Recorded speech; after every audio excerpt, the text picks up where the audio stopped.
ፒስ 2025 አሁን በያዝነው በኦክቶበር 13 2025 በአሜሪካው መሪ በዶናልድ ትራምፕ መሪነት ግብፅ ላይ የተደረገውን ይህንን ሰፊ የሆነ የሰላም ስምምነት ብዙዎች አይተው ከዳንኤል ምዕራፍ 9 ቁጥር 27 ጋር እያያያዙት እንግዲያውስ ዶናልድ ትራምፕ አንቲ ክራይስት ነው ወይም የመጨረሻው የሚመጣው በ7 ዓመት ውስጥ የሚነግሰው አንቲክራይስት ነው ብለው እያስተማሩና እየደመደሙ ይገኛሉ። ይህንን የመጽሐፍ ቅዱስ ክፍል ተንተርሰው ነው እንዲህ ይነበባል። ዳንኤል ምዕራፍ 9 ቁጥር 27 እንዲህ ይላል፣ እርሱም ከብዙዎች ጋር ጽኑ ቃል ኪዳን ያደርጋል። ዋት? ከብዙዎች ጋር ጽኑ ቃል ኪዳን ያደርጋል። ዶናልድ ትራምፕ ምን አለ? This took 3,000 years What? to get to this point. Can you believe it? And it's going to hold up too. This took 3,000 years to get to this point. ይሄ አሁን እያደረግን ያለነው ነገር 3,000 ዓመት ወስዷል ወይም ፈጅቶበታል እያለን ነው። ክፍሉን እንቀጥለው። ቁጥር 27 እርሱም ከብዙዎች ጋር ጽኑ ቃል ኪዳን ለአንድ ሱባኤ ያደርጋል። በሱባኤውም እኩሌታ መስዋዕቱንና ቁርባኑን ያስቀራል። በርኩሰትም ጫፍ ላይ አጥፊው ይመጣል። እስከ ተቆረጠውም ፍጻሜ ድረስ መቅሰፍት በአጥፊው ላይ ይሆናል ይላል። እንግዲህ እዚህ ላይ እንደምታዩት የሰላም ስምምነቱ ከብዙ አረብ ሀገራት መሪዎች ጋር ሁሉ ነው ማለት ነው። እንዴት ነው ጉዳዩ? የእስራኤልና የሐማስ ጉዳይ አይደለም እንዴ? ኖ፣ ሐማስ የዚህ ሁሉ አረብ ሀገራት ኢንስትሩሜንት ነው እና ዶናልድ ትራምፕ ያደረገው በ2025 አሁን በያዝነው በኦክቶበር ወር ላይ ይህንን የሰላም ስምምነት ነው ማለት ነው እና ብዙዎች ይህንን የመጽሐፍ ቅዱስ ክፍል የዳንኤል ምዕራፍ 9 ቁጥር 27ን ከዚህ ጋር እያያያዙት ዶናልድ ትራምፕ የመጨረሻው አንቲክራይስት ነው ብለው ይደመድማሉ። በእርግጥ ዶናልድ ትራምፕን ብቻ አይደለም፣ የዶናልድ ትራምፕ የመጀመሪያ ልጁ የሷ ባል ማን ይባላል? እሱ ኩሽነር ይባላል። ያው እዚህ ጋር እንደምታዩት ኩሽነር እና ስቲቭ የሚባሉት እነዚህ ሁለቱ ቁልፍ ሰዎች ያው ሚሊዮነሮች ናቸው። እንደውም በቅጽል ስማቸው የሚጠሩት ፒስ ሜከር ወይም ዲል ሜከር ተብለው ነው ማለት ነው እና የነዚህ የሁለቱ ሰዎች ከባድ የሆነ ስራ አለበት ማለት ነው። ለዚህ ነገር ለመድረስ በጣም ብዙ ስራ ሰርተዋል እነሱ ማለት ነው እና ያው ትራምፕ የመጨረሻው ወሳኝ ስለሆነ ነው እዚህ ጋር የተገኘው እንጂ ውስጡን ግን እነዚህ ሁለቱ ሰዎች በጣም ብዙ ስራ ሰርተዋል ማለት ነው። ያው ኔጎሽየት አድርገዋል ማለት ነው በሁለቱ ሀገራት እና ከአረብ ሀገራት ጋር ማለት ነው። ያው ዋናው ትራምፕ ስለሆነ ነው እዚህ ጋር የመጣውና ኩሽነርም ሆነ ትራምፕ የመጨረሻው አንቲክራይስት ነው የሚለውን እንግዲህ ከዚህ ክፍል ጋራ በማገናኘት ሰዎች እየደመደሙ ነው በሀገር ቤትም በውጭውም ዓለም ላይ ማለት ነው። እኛ ግን ቀስ ብለን እስቲ ከመጽሐፍ ቅዱስ ጋራ እያገናኘን እናየዋለን። መጽሐፍ ቅዱስ ስለ አንቲክራይስት ስለ ሐሰተኛው መሲህ አነሳስ፣ ባህሪውን፣ አደራረጉን፣ እንዴት እንደሚነሳ፣ ምን እንደሚያደርግ፣ ለስንት ጊዜ እንደሆነ ከመጽሐፍ ቅዱስ ጋር እያገናኘ ነው። አሁንም ያለውን ደግሞ ሲቹዌሽን እያገናኘን ለማየት እንሞክራለን ማለት ነው። አብራችሁን ቆዩ። እንግዲህ እዚህ ጋር እንዳሳያችሁ ከብዙዎች ጋር ቃል ኪዳን ያደርጋል ለአንድ ሱባኤ ይላል ዳንኤል ምዕራፍ 9 ቁጥር 27 ላይ። እንግዲህ ትራምፕም ከብዙዎች ጋራ ቃል ኪዳን አድርጓል ማለት ነው። መጽሐፉ ግን የሚለው ምንድነው? ለአንድ ሱባኤ ማለት ነው። አንድ ሱባኤ ስንት ዓመት ነው? 7 ዓመት ነው ማለት ነው እና ትራምፕም ይህንን ዲል አድርጓል ለ7 ዓመት ነው የሚል ነገር ግን እዚህ ውስጥ የለውም ማለት ነው። ቅድም ደግሞ ራሱ ትራምፕ ሲል እንደሰማችሁት ትራምፕ ምንድን ያለው? This took 3,000 years to get to this point። እዚህ ነጥብ ላይ ለመድረስ 3,000 ዓመት ፈጅቷል ብሏልና እውነት ነው። የእስራኤልና የፍልስጤማውያን ወይም አሁን የእስላሙ ሀገራት ጦርነት ወይም የፍልስጤም ጦርነት የጀመረው ገና ድሮ ነው። የዛሬ 3,000 ዓመት ነው ማለት ነው። አሁን የተጀመረ ነገር አይደለም እና እዚህ የሰላም ስምምነት ላይ ለመድረስ 3,000 ዓመት ፈጅቷል ብሏልና አም የዚህ ጉዳይ ፈጻሚ ነኝ እያለ ነው ትራምፕ ማለት ነውና ብዙዎች እንደውም ይሄንን ንግግሩን ነው የወሰዱለት። በቃ እንደዚህ ብሎ የተናገረ መሪ በዓለም ላይ የለም እና እኔ የዚህ ነገር የ3000 ዓመት የፈጀ ችግር ፒስ ሜከር ነኝ ወይም ደግሞ የዚህ የሰላሙ የድርድሩ አስፈጻሚ ነኝ እያለ ነው። ስለዚህ he is antichrist የሚለው ድምዳሜ ላይ የደረሱት በዚህ ምክንያት ነው ማለት ነው። በጣም የሚገርመው ነገር ግን ይህንን የሰላም ስምምነትና የዳንኤል ምዕራፍ 9 ቁጥር 27ን ከብዙዎች ጋር ጽኑ ቃል ኪዳን ያደርጋል የሚለውን በማያያዝ ብቻ ሳይሆን ከዚህ በኋላ በማወራው ነገር ሰዎች በጣም ራሳቸውን ኮንቪንስ አድርገዋል ማለት ነው። እውነትም ትራምፕ አንቲክራይስት ነው የሚለውን ደምድመዋል ማለት ነው። ምንድን ነው የሆነው? ይሄ የሰላም ስምምነት የተደረገው በዚህ በኦክቶበር 2025 ነው። ግን ከዛሬ 6 ዓመት በፊት በመጽሐፍ ላይ ተጽፎ ብታገኙ ምን ትላላችሁ? የሰላም ስምምነቱን የሚያደርገው ትራምፕ ነው። ወሩ ኦክቶበር ነው። ዓመቱ ደግሞ 2025 ነው። የሰላም ስምምነት ይደረጋል ተብሎ የተጻፈ መጽሐፍ የዛሬ 6 ዓመት የተጻፈ መጽሐፍ ብታገኙ ምንድን ነው የምትሉት? ሰዎች እዚህ ጋር ነው በቃ ይህንን መጽሐፍና አሁን የተደረገውን ይህንን የሰላም ስምምነት አገናኙት፣ ከዳንኤል መጽሐፍ ጋር አገናኙት። ስለዚህ ትራምፕ ኢዝ አንቲክራይስት ብለው ደምድመዋል ማለት ነው። ይሄ መጽሐፍ ምን ይባላል? የዚህ ጸሐፊ ስም እንግዲህ ቶማስ ሆርን ይባላል። ይሄ ጸሐፊ በጣም ብዙ መጽሐፍቶችን ጽፏል። በእርግጥ ይሄ ጸሐፊ አሁን ላይ በሕይወት የለም፣ በ2023 ሞቷል ማለት ነው። እና በ2019 ላይ ልብ በሉ፣ በ2019 ላይ የጻፈው መጽሐፍ የመጽሐፉ ስም እዚህ ጋር የምታዩት ማለት ነው The Wormwood Prophecy በሚለው መጽሐፉ ላይ ቃል በቃል እዚሁ ጋር እንደምታዩት ማለት ነው በኦክቶበር 2025 በዶናልድ ትራምፕ የሰላም ስምምነት ይፈጸማል ብሎ ጽፏል ማለት ነው። እንግዲህ ይሄ ቶማስ ሆርን የተባለው ጸሐፊ ምን ተንተርሶ ነው ዶናልድ ትራምፕ የመጨረሻው አንቲክራይስት ነው ብሎ የደመደመው ካልን እንዲህ ነው ነገሩ። ናሳ የጠፈር ምርምር እንደዚህ አይነት ሪፖርት አውጥቷል። ምንድን ነው ሪፖርቱ? ኢንተርኔት ላይ ምናምን ማየት ትችላላችሁ። ሪፖርቱ እንደዚህ ነው የሚለው በ2029 ልብ በሉ፣ በ2029 አሁን ያለነው 25 ነው። በ2029 አፖፌስ የተባለው አስትሮይድ፣ አፖፌስ ማለት ምን ማለት እንደሆነም እናያለን። የአስትሮይዱን ስም አፖፌስ ብለውታል። በ2029 ምድርን በጣም ተጠግቶ ግን ጉዳት ሳያደርስ በምድር ላይ ያልፋል ብለው ሪፖርት አውጥተዋል ማለት ነው። ያው እዚህ ጋራ እንደምታዩት አፖፌስ የተባለው አስትሮይድ will have a very close ልብ በሉ a very close but safe flyby of earth በጣም ምድርን ተጠግቶ በምድር ላይ ያልፋል ብለው ሪፖርት አውጥተዋል ማለት ነው። እና ያው እዚሁ ጋራ እንደምታዩት ነው። ያው እነሱ በቀመር ነው የሚሰሩት። ደግሞ ያው የሚሉት ነገር ይሆናል፣ እንደዚህ ይወድቃል ይላሉ፣ ይወድቃል ማለት ነው። እና ስሙን ምን ብለውታል? አፖፌስ ብለውታል። አሁን ቁልፉ ያለው እዚህ ጋር ነው። አፖፌስ ማለት ምን ማለት ነው? ይህንን ስም ለምን ለዚህ አስትሮይድ ሰጡት ብለን ከጠየቅን አፖፌስ ማለት የጥንት ግብፃውያን አምላክ ነው። ምን አይነት አምላክ ነው ከተባለ ጋድ ኦፍ ኬኦስ ዳርክነስ ኤንድ ዲስትራክሽን፣ የብጥብጥ የጨለማና የጥፋት አምላክ ይባላል። በጥንት ግብፃውያን አማልክት ውስጥ ማለት ነው አፖፌስ ብለውታል። ለምን ሳይንቲስቶች የዚህን አስትሮይድ ስም አፖፌስ ብለው እንደሰየሙት አይታወቅም። ግን አፖፌስ ማለት የግብፃውያን አማልክት ነው። ልክ ይሄ ትልቅዬ ዘንዶ የሚመስል ያው እዚህ ጋር እንደምታዩት ነው ማለት ነው። እና የብዙ አማልክቶች አሏቸው። ይሄኛው ግን አደገኛው አምላክ ነው። ምን አይነት አምላክ ነው? the god of chaos darkness and destruction ብለው ሰይመውታል ማለት ነው።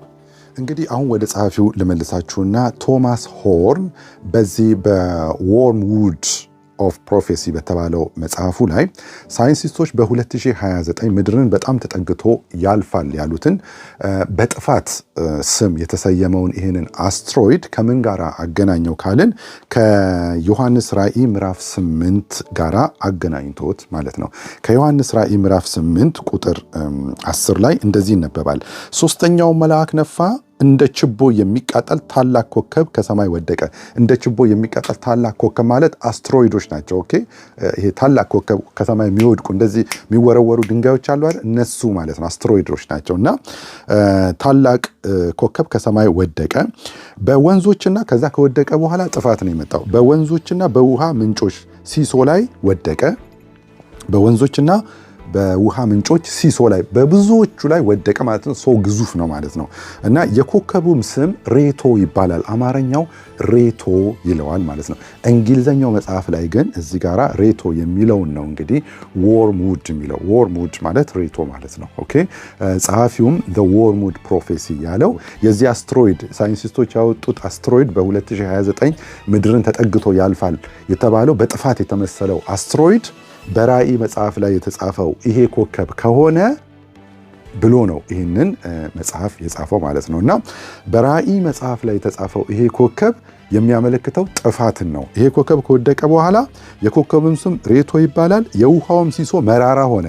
ተመልከቱ፣ መራራውም ስለተደረገ በውሃው ጠንቅ ብዙ ሰዎች ሞቱ። የጥፋት ኮከብ ነው ወይም ደግሞ አስትሮይድ ነው ማለት ነው።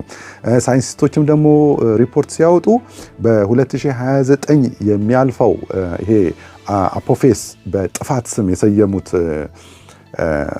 አስትሮይድ ጥፋት ነው። ስለዚህ ይሄ ጥፋት ይላል ጸሐፊው፣ ይሄ የጥፋት አስትሮይድ በ2029 የሚወርደው አስትሮይድ ከራእይ ምዕራፍ 8 ጋር የሚገናኝ ከሆነ this is አንቲክራይስት ብሎታል ማለት ነው። ይሄ እንግዲህ አንቲክራይስቱ ራሱን የሚገልጥበት ጊዜ ነው ማለት ነው። ስለዚህ በ29 ከሆነ አንቲክራይስቱ እንግዲህ ጥፋትን ከመጀመሩ በፊት መጀመሪያ ላይ 3 ዓመት ተኩል የሰላም ስምምነትን ያደርጋል ማለት ነው። እና እንግዲህ ከ2029 ላይ 3 ዓመት ተኩል ስትቀንሱ ስንት ላይ ትመጣላችሁ?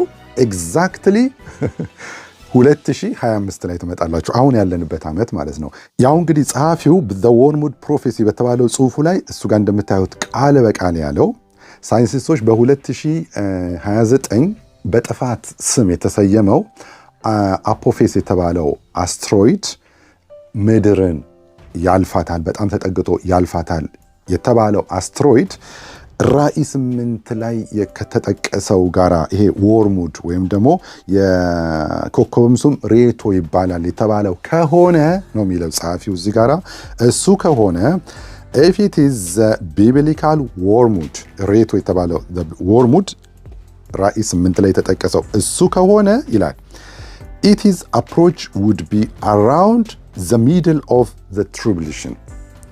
ስለዚህ የትሪቡሌሽን ወይም የ7 ዓመቱ መከራ the middle of ማለት ነው እና ግማሹ ማለት ነው። ኦኬ የመጀመሪያው 3 ዓመት ተኩል ነው ማለት ነው። እሺ ስለዚህ 3 ዓመት ተኩል the middle of the tribulation the approximate beginnings of the tribulation would be ኦክቶበር ይሄ ነው በጣም የሚገርመው ኦክቶበር 13 2025 የሰላም ስምምነቱ የተፈጸመው መቼ ነው? ኦክቶበር 13 2025 ጸሐፊው መቼ አለ? በ29 ራእይ ላይ የተጠቀሰው ዎርሙድ የተባለው ኮከብ ሳይንቲስቶች ከጠቀሱት ኮከብ ጋር የሚገናኝ ከሆነ ያ ደግሞ የሚያመለክተው አንቲክራይስቱን ከሆነ የሰላሙ ስምምነት በኦክቶበር 2025 ላይ ይጀምራል። ዲስ ስምምነት እሱን ደግሞ የሚገርመው እዚሁ መጽሐፉ ላይ እንደምታዩት ትራምፕ ነው የሚያስጀምረው ማለቱ ነው ግራም ያጋባው። በቃ ሶ ኤግዛክትሊ ቀኑን እንኳን ወሩንም ዓመቱንም ስሙንም ትራምፕ ነው ብሎ የጻፈውንም አልተሳሳተም ማለት ነው። እና ከዚህ የተነሳ ነው ሰዎች ትራምፕ ኢዝ አሁን አንቲክራይስት ነው። ስለዚህ ባጭሩ የ7 ዓመት መከራ ውስጥ ኦልሬዲ ገብተናል። የመጀመሪያው 3 ዓመት ተኩል ውስጥ ነን። መጀመሪያ ሰላም አይደለም የሚያደርገው ዳንኤል ምዕራፍ 9 ላይ እሱም ከብዙዎች ጋር ጽኑ ቃል ኪዳን ያደርጋል ይላል። ከዛ በኋላ ከ3 ዓመት ተኩሉ በኋላ ነው ይሄንን ኪዳን የሚያፈርሰው ማለት ነው። እና ይሄንን አገናኝተው ነው እንግዲህ ትራምፕ አንቲክራይስት ነው የሚሉት ሰዎች እንግዲህ መደምደሚያ ላይ የደረሱት ከዚህ መጽሐፍ ተነስተውና ከዳንኤል ምዕራፍ 9 ቁጥር 27 ላይ ከብዙዎች ጋር ጽኑ ቃል ኪዳን ያደርጋል የሚለውን ይህንን አያይዘው ነው ማለት ነው። እንደዚህ ሁሉ ነገሮች ግን ቢሆኑም እኛ አሁን ማን ምን አለ፣ ማን መጽሐፉ ላይ ምን ጻፈ፣ ነብይ ከሌ ምን አለ፣ ፓስተር ከሌ ምን አለ፣ ዶክተሩ ምን አለ አይደለም። እኛ ክርስቲያኖች መመራት ያለብን ሁል ጊዜ መጽሐፍ ምን አለ ነው። ኦኬ እና ከመጽሐፍ ቅዱሳችን ጋር ነው ሁሉን ነገር የምናገናኘው እንጂ ከሆኑ ከታወቁ ሰዎች ጋራ ከጥቁሩም ከነጩም ጋራ ከምትወዷቸው አገልጋዮች ከተናገሩት ጋራ አይደለም። በጣም እንስታለን ማለት ነው። መጽሐፍ ስለ አንቲክራይስት ምን አለ የሚለውንና አሁን ሰዎች የሚሉትን ነገር እያገናኘን እያመሳከርን እስከ መጨረሻው ድረስ እናየዋለን ማለት ነው። አብራችሁን ቆዩ። ሌላ መልኩ ደግሞ እንደዚህ የምናያቸው ምልክቶች እያየን ይሄም አንቲክራይስት አይደለም፣ ይሄም አይደለም፣ ገና ነው አንቲክራይስት በኋላ ነው የሚመጣው፣ ገና ነው እያልን የምናልፍ ከሆነ አንድ አባባል አለ። ምን አይነት አባባል ነው? we become the boy who cried wolf። ይሄ ተኩላው ሲመጣ የጮኸውን ልጅ እንዳንመስል ማለት ነው። ይሄን ታሪክ ብዙዎቻችሁ የምታውቁት ከሆነ አላቅም፣ ግን ምን ታሪክ አለ? አንድ በጎችን የሚያግድ እረኛ ትንሽዬ ልጅ አለ ማለት ነው። እና ይሄ ልጅ ሁል ጊዜ የሚውለው ከበጎቹ ጋር ነው። እና እዛ ደግሞ ቪሌጅ፣ እዛ ሰፈር ደግሞ ብዙ ልጆች ይጫወታሉ፣ ሰዎች ያወራሉ። እሱ ግን እዚህ ብቻውን ነው፣ ማንም የሚያወራው የለም። በጎቹን ጠዋት ያወጣል፣ ከዛ ማታ ያስገባል። በቃ ይሄ ነው ላይፉ። እና አንድ ቀን አንድ አይዲያ መጣለት። ይሄ አይዲያ ምንድን ነው? ኮረብታማው ቦታ ላይ ይቆምና ምን ብሎ ይጮሃል? ተኩላ መጣ እያለ ይጮሃል ማለት ነው ለሰዎቹ። ከዛ ሰዎቹ ተደነጋግጠው መጥተው እሱን ሊረዱ ተረባርበው ይመጣሉ። ሲመጡ ግን ሰላም ናቸው በጎቹ፣ ምንም የመጣ ነገር የለምና ልጁ ለምን እንደዚህ ያደረክ ይሉታል። ከዛ ልጁ በቃ ፈን ነው ለሱ ይስቃል ምናምን። ከዛ በጣም ተናደው ተመልሰው ይሄዳሉ። ኔክስት ዴይ ላይም እንደዚሁ ነገር ያደርጋል ማለት ነው። ተኩላ መጣ ይላልና ሲመጡ አሁንም የለም። በጣም ተናደው ነው አሁንም ይመለሳሉ። ግን አንድ ቀን የእውነተኛው ተኩላ መጣ እና ልጁ የዚህን ጊዜ ተኩላ መጣ፣ የእውነቱን ማለት ነው። አሁን ተኩላ መጣ ያለ ሲጮህ እርዱኝ ሄልፕ ሲል ሰዎቹ ከስር ምን አሉ? እንደለመደው ነው፣ አሁንም አልመጣም ሊጫወትብን ነው ብለው ኢግኖር አደረጉት ማለት ነው። ከዛ በኋላ ተኩላው መጥቶ በጎቹን አንድ በአንድ እየለቀመ በላበት ወይም ወሰደበት ማለት ነው። እና እንደዛም እንዳንሆን ይሄም አይደለም ስንል አንድ ቀን የእውነተኛው ሲመጣም ደግሞ እንዳንዘናጋ እፈራለሁ ማለት ነው። ከሁሉም ይልቅ መጽሐፍ ቅዱስ ስለዚህ ጉዳይ ምን ይላል፣ ስለ አንቲክራይስቱ ምን ይላል የሚለውን ፈጠን ብለን አይተን እንጨርሳለን ማለት ነው። እንግዲህ የመጀመሪያው ዳንኤል ምዕራፍ 9ን የሚጠቅሱትን ክፍል እንኳን ሄደን ስናየው እንደዚህ ነው የሚለው፣ እሱም ከብዙዎች ጋር ጽኑ ቃል ኪዳን ያደርጋል። ምን ጽኑ ቃል ኪዳን? የጸና ቃል ኪዳን ማለት ነው። አሁን እንኳን እንደምናየው ከዚህ ከሰላም ስምምነቱ በኋላ ኢቭን እየተታኮሱ ነው ማለት ነው። ኦኬ ከእስራኤልም 1-2 ወታደሮች ሞተዋል። ከነዛም እስራኤልም እየሄደች ትመታለች ማለት ነው። ኢቭን ከሰላሙ ስምምነት በኋላ ማለት ነው። እና ቃሉ ግን የሚለው ምንድነው? ጽኑ የጸና ቃል ኪዳን። እና ይሄ ቃል ኪዳን ኢቭን አልጸናም ማለት ነው። ኦኬ ያው እንደዚሁ ጽኑ ቃል ኪዳን ያደርጋል ይላልና ፓርሻሊ ይመስላል፣ ቃል ኪዳኑ ይመስላል። ያው የሰላም ስምምነቱ ተደርጓል፣ ግን ኢቭን ጽኑ እንኳን አይደለም። እስካሁን ድረስ እየተታኮሱ ነው። እሺ እንቀጥል። እሺ ከዛስ ለአንድ ሱባኤ ያደርጋል። እና ይሄ ቃል ኪዳን ለ7 ዓመት ነው አልተባለም። ኦኬ እዚህ ጋር ግን የሚለው ምንድነው? ለአንድ ሱባኤ። አንድ ሱባኤ ማለት 7 ዓመት ነው። እና ይሄ ነገር አሁን ከትራምፕ ጋር ፊት ያደርጋል ወይ?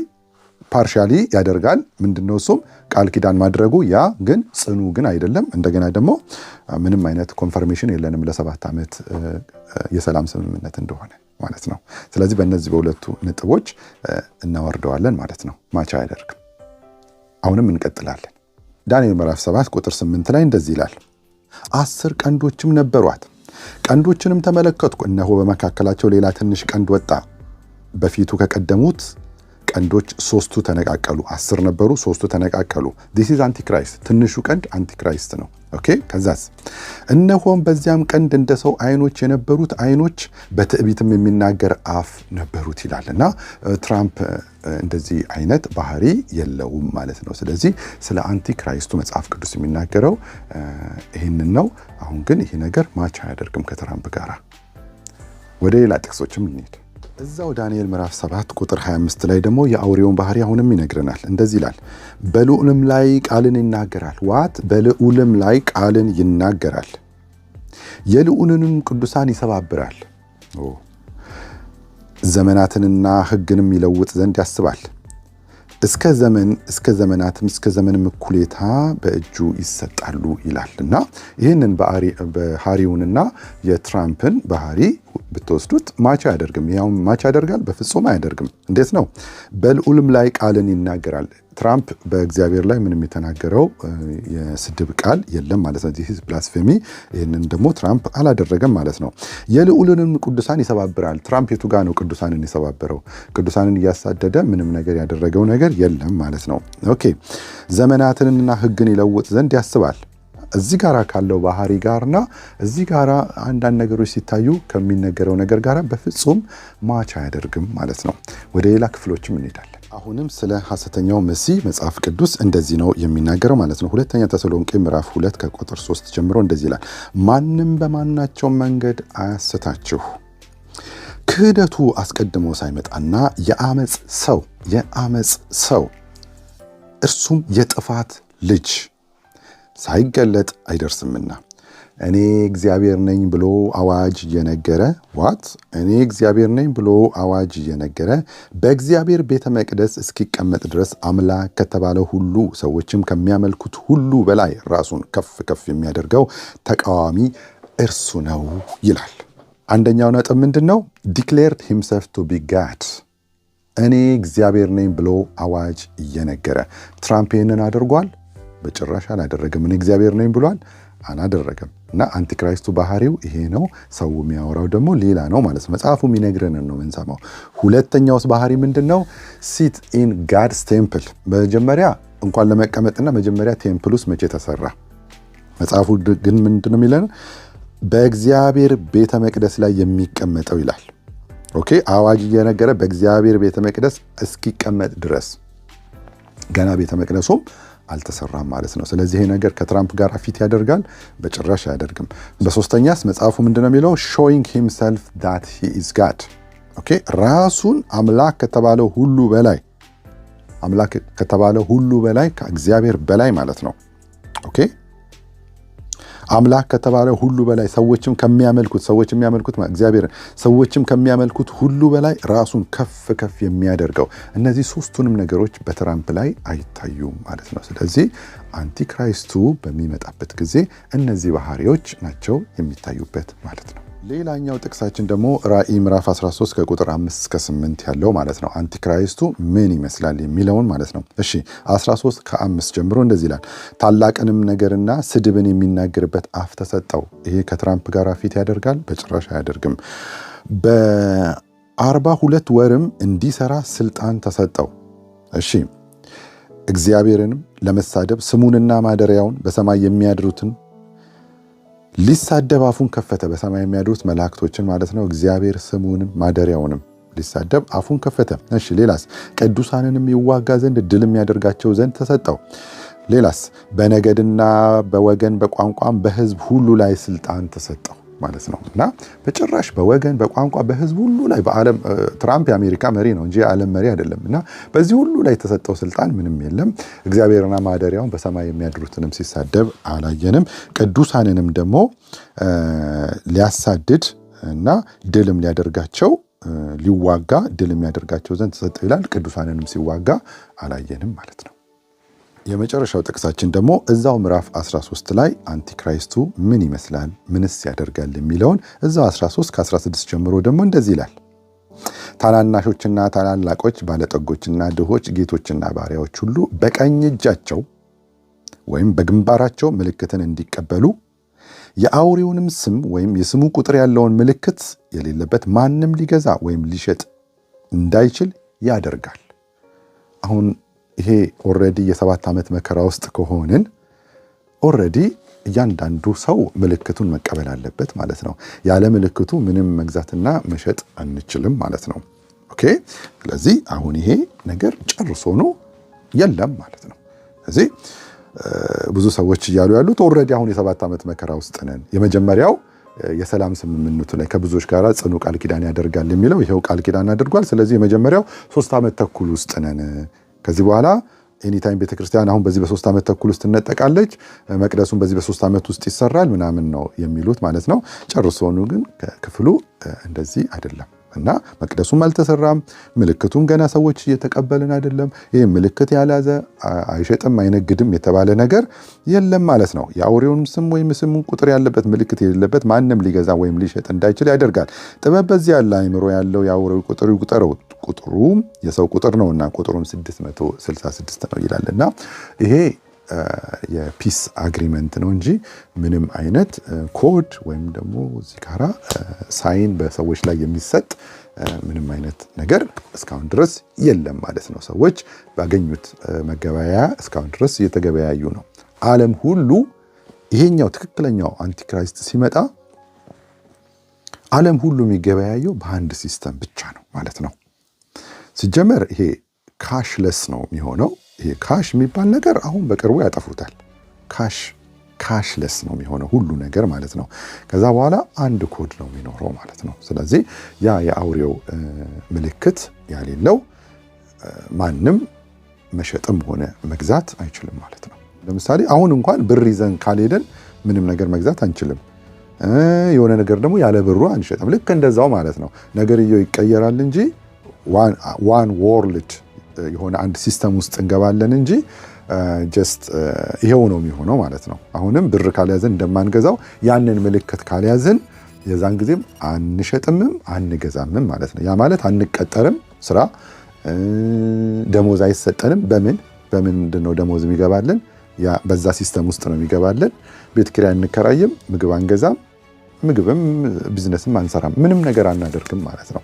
ይሄ ነገር አሁን አለ ወይ? የለም። ስለዚህ ባጭሩ ይህንን የኦክቶበር 13 2025 ላይ የነበረውን ይህንን የሰላም ስምምነት በመንተራስ ከዳንኤል ምዕራፍ 9 ቁጥር 27 ጋር ብቻ በማገናኘት እሱም ከብዙዎች ጋር ጽኑ ቃል ኪዳን ያደርጋል የሚለውን ብቻ በማገናኘትና የአንዳንድ ሰዎችን ጽሑፍ ብቻ በማገናኘት አሁን ኦልሬዲ የ7 ዓመት መከራ ውስጥ ነን፣ ትራምፕ ኢዝ አንቲክራይስት ብሎ መናገር በፍጹም መጽሐፍ ቅዱሱ ከትክክለኛው ከአንቲክራይስቱ ባህሪና ማንነት ጋር አይገናኝም ማለት ነው። እና ይሄ ማለት ግን ሁል ጊዜ ተጠንቅቀን አንኑር ማለት አይደለም። ነገሮችን አንይ ማለት አይደለም። ሁሉ ነገር ቀርቧል። ሁሉ ነገር ተመቻችቷል። እነዚህ ሰዎች ምናልባት ለትክክለኛው አንቲክራይስት በር የሚከፍቱ ሰዎች ሊሆኑ ይችላሉ።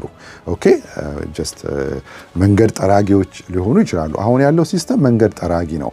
ትክክለኛው ዋነኛው ግን ይመጣል ማለት ነው። ባጭሩ መቅደሱ ሳይሰራ ራሱ አይገለጥም ማለት ነው። መጽሐፍ ቅዱስ የሚነግረን እሱ ነው። አምላክ ከተባለው በላይ ራሱን ከፍ ከፍና በእግዚአብሔር መቅደስ ውስጥ የሚቀመጠው ሲለን ገና መቅደሱ ያስፈልጋል ማለት ነው አንቲክራይስቱ ለመገለጥ።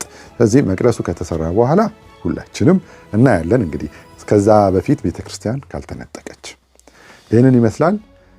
ከዚሁ ቻናል ጋር ቆዩ። ብዙ ስለ ኢንድ ታይም ላይን ነገሮችን እናያለን ማለት ነው። ስለ መጨረሻው ዘመን እያጠናን ነው ያለነው። እሱንም እንቀጥላለን። ከዚህ ቻናል ጋር ከቆያችሁ ብዙ ቴዎሎጂካል የሆኑ ቁም ነገሮችን አብረን እንማማራለን። መልካም ጊዜ ይሆንላችሁ። ተባርካችኋል። ባባይ